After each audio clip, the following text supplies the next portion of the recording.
सभी का स्वागत है हमारे YouTube चैनल कविंदर भैया में। तो आज हम लोग पढ़ेंगे क्लास 6 का अगला पाठ महान व्यक्तित्व। अगला पाठ है हमारा 18 पाठ हम लोग पढ़ेंगे। ठीक है, 18 पाठ। हमारे पाठ का नाम है संत रविदास जी। ठीक है, संत रविदास जी के बारे में हम लोग पढ़ेंगे। दोस्तों आप सभी देख सकते हैं यही है हमारे संत रविदास जी, इनके ही बारे में पढ़ेंगे। तो चलिए पढ़ना शुरू करते हैं। कोई भी व्यक्ति अपने जन्म से नहीं कार्यों से महान बनता है। देखिए दोस्तों, यह बात बहुत अच्छा कहा गया है कि कोई भी व्यक्ति जन्म से नहीं बल्कि वो अपने कार्यों से महान बनता है। अगर आप अच्छे कार्य करते हैं, अगर आप अच्छा कार्य कर सकते हैं तो आप अपने कार्यों से महान बनेंगे, कार्यों से दुनिया में जाने जाएंगे। ठीक है, तो चलिए आगे पढ़ते हैं। यह बात संत कवि रविदास ने अपने कार्य एवं व्यवहार के प्रमाणित कर दी।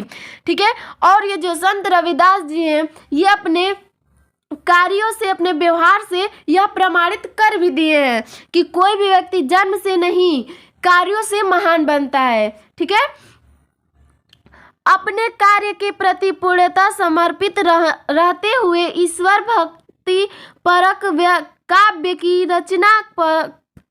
की रचना कर उन्होंने समाज को जो संदेश दिए वे आज भी प्रासंगिक हैं।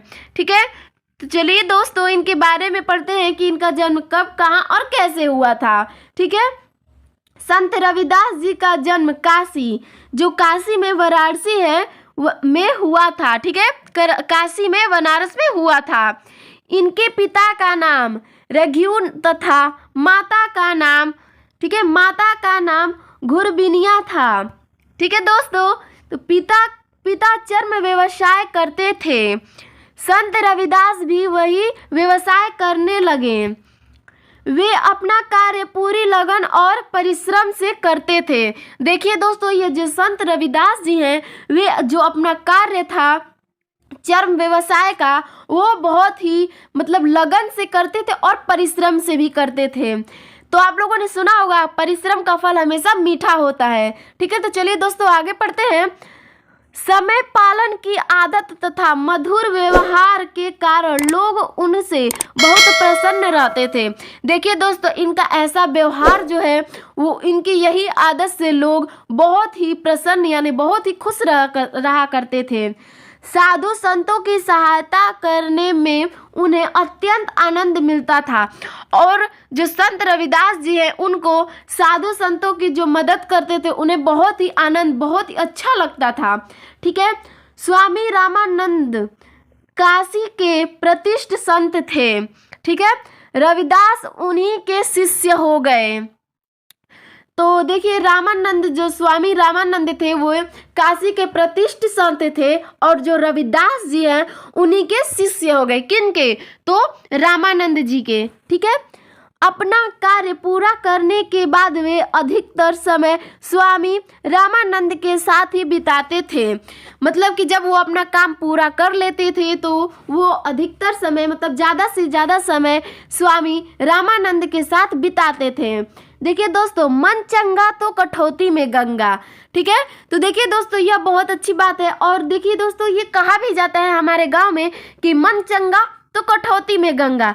इसके कहने का यह मतलब है कि अगर हमारा मन ठीक है, पवित्र है, तो हमें कहीं जाने की जरूरत नहीं है। ठीक है, चलिए पढ़ते हैं। एक बार कुछ लोग गंगा स्नान के लिए जा रहे थे। उन्होंने रविदास से भी गंगा स्नान के लिए चलने का आग्रह किया। रविदास ने कहा, गंगा स्नान के लिए मैं अवश्य चल सकता हूँ, किंतु मैं एक व्यक्ति को उसका सामान बनाकर देने का वचन दिया है। ठीक है, वचन दिया है। यदि मैं उसे आज उसका सामान नहीं दे सका तो वचन भंग होगा। ठीक है, यह कह रहे हैं कि मैं आपके संग गंगा स्नान करने जरूर जा सकता हूँ, परंतु मैंने एक व्यक्ति से कहा है कि मैंने उसे वचन भी दिया है कि मैं तुम्हारा आज सामान बनाकर दे दूंगा। अगर मैं नहीं दूंगा तो मेरा वचन टूट जाएगा। भंग मतलब टूट जाएगा। ठीक है, गंगा स्नान जाने पर भी मेरा मन तो यहाँ लगा रहेगा। और वो यह भी कह रहे हैं कि अगर मैं गंगा स्नान चला भी जाऊं फिर भी मेरा मन तो यहीं लगा रहेगा। मन जिस काम को अंतकरण से करने करने को तैयार हो वही उचित है। मन शुद्ध है तो इस कटौती में जल में ही गंगा स्नान का पुण्य मिल जाएगा। कहते हैं तभी से यह कहावत प्रचलित हो गई। कौन सी? तो मन चंगा तो कटौती में गंगा। ठीक है, चलिए दोस्तों और इनके बारे में आगे पढ़ते हैं। ठीक है, रविदास का जन्म ऐसे समय में हुआ जब समाज में अनेक बुराइयां फैली थीं, जैसे अंधविश्वास, ठीक है, अंधविश्वास, धार्मिक आडंबर, छुआछूत आदि।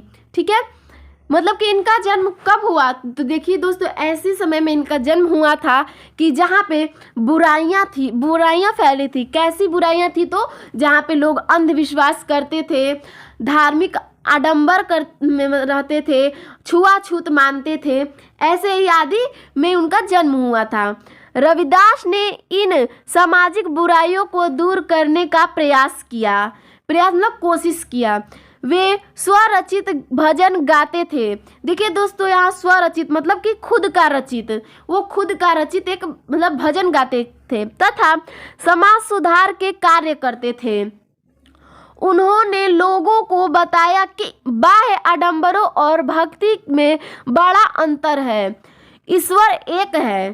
ठीक है, ईश्वर एक है, वह सबको समान भाव से प्यार करता है। यदि ईश्वर से मिलना है तो आचरण को पवित्र करो और मन में भक्ति भाव जागृत करो। आरंभ में लोगों ने रविदास का विरोध किया, किंतु इनके विचारों से परिचित होने के बाद सम्मान करने लगे। रविदास कर्म को ही ईश्वर भक्ति मानते थे। वे कर्म में इतने लीन रहते थे कि कभी कभी ग्राहकों को सामान तो बनाकर दे देते थे, पर उसका दाम लेना भूल जाते थे।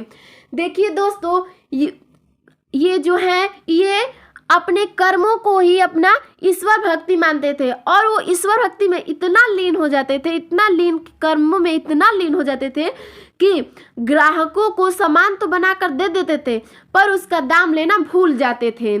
रविदास दिन भर कर्म करते और भजन गाते थे। काम से खाली होने पर वे अपना समय साधुओं की संगति ईश्वर भजन में बिताते थे। रविदास के भजनों का हिंदी साहित्य विशेष स्थान है। ठीक है, हिंदी साहित्य में विशेष स्थान है।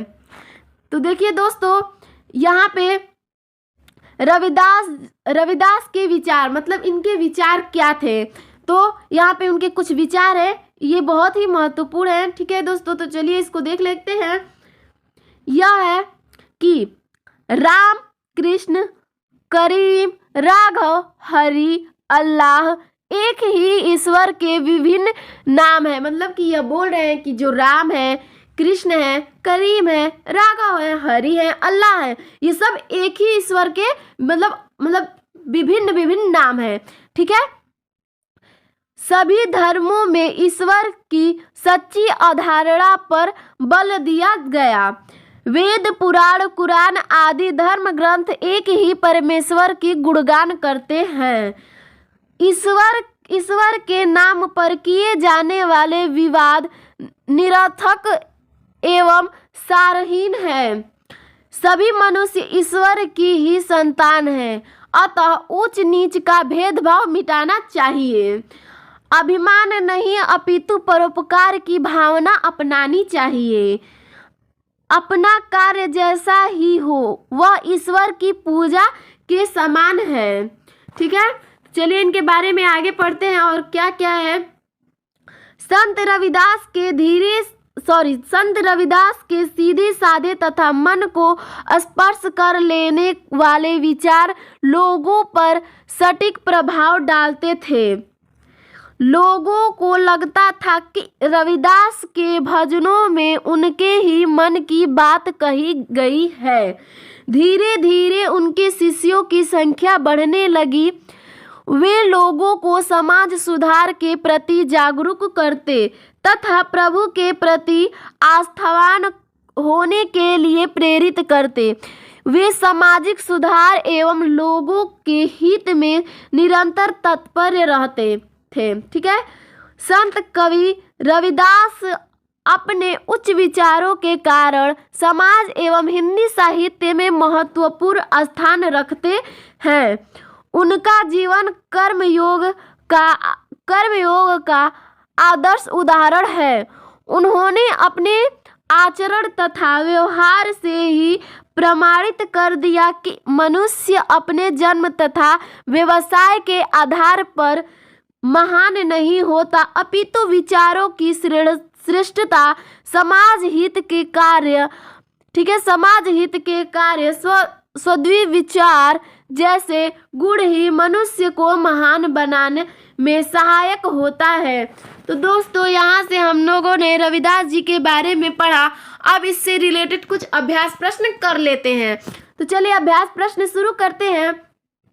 अभ्यास प्रश्न है, निम्नलिखित प्रश्नों के उत्तर लिखिए।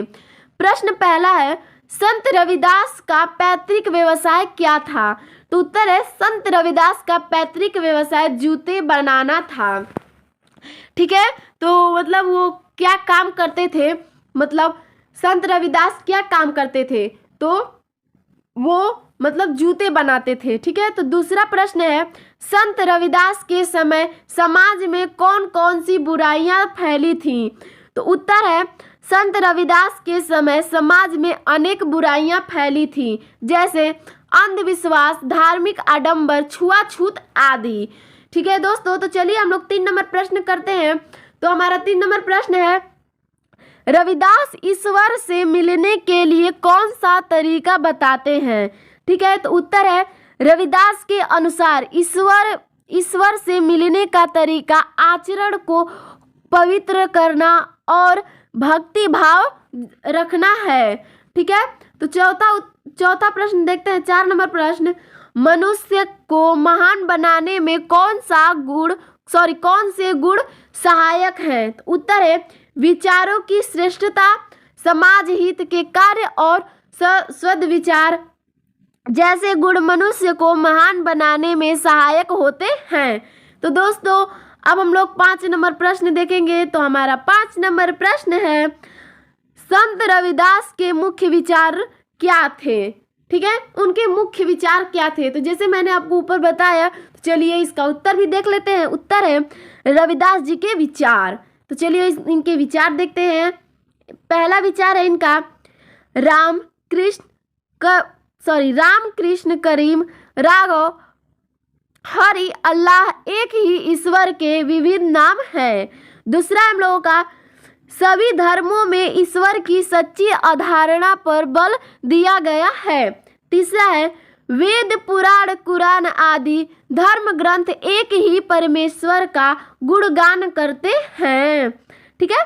और चौथा है हम लोगों का, ईश्वर के नाम पर किए जाने वाले विवाद निरर्थक एवं सारहीन है। ठीक है, सारहीन है। और हम लोगों का यह अगला है, सभी मनुष्य ईश्वर की ही संतान है, मतलब ईश्वर के ही बालक हैं। अतः ऊंच नीच का भेदभाव मिटाना चाहिए। हमें ऊंच नीच का भेदभाव मिटाना चाहिए। और हम लोग का अगला है, अभिमान नहीं अपितु परोपकार की भावना अपनानी चाहिए। अभिमान मतलब होता है मतलब घमंड नहीं बल्कि परोपकार करना चाहिए। और अगला है, लास्ट है, अपना कार्य जैसा भी हो वह ईश्वर की पूजा के समान है। ठीक है। तो दोस्तों यहाँ से हम लोगों का इनका खत्म होता है अभ्यास प्रश्न भी, रविदास जी का अभ्यास प्रश्न भी खत्म होता है। तो दोस्तों आप लोग जरूर बताइएगा कि हमारा वीडियो आपको कैसा लगा और कमेंट में बताइएगा। और हमारे चैनल को अगर आप लोग सब्सक्राइब अभी तक नहीं किए होंगे तो सब्सक्राइब कीजिएगा, लाइक कीजिएगा और ज़्यादा से ज़्यादा शेयर कीजिएगा। धन्यवाद।